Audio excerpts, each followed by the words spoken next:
Back where it all started, here at Applebee's. This was my first server job in 2012. I remember when I was in training, I say about 8 months in, I was the best server here. And one day our host, Devlin, she said, "Alvin, all of your guests leave ranting and raving about your service. You ever thought about going to fine dining?" I'm like, "Tell me a little bit more." She said in fine dining, they make all kinds of money. She said every time she go out to eat with her family, they run the bill up to about $300 and they always leave the server about a good $60, $70 tip.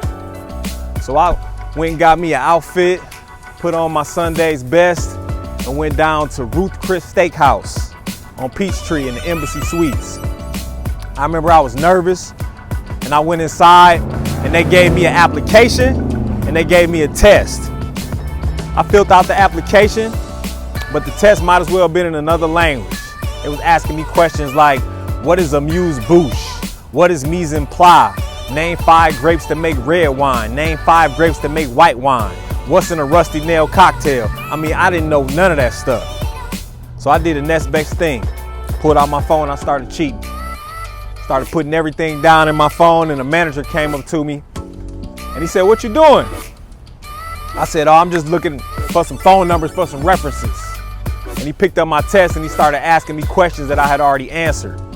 And I couldn't answer the questions. So eventually I said, "Listen, I don't know none of this, but I'll be back." And I took that test with me and I went home and I vowed to come back and ace that test. But after I studied everything on the test, I said, you know what, I need to know more.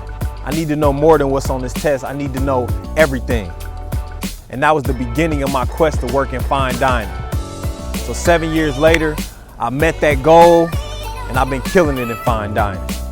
And I always go out to eat with my girl and I nitpick and she say, "You know, everybody is not like you.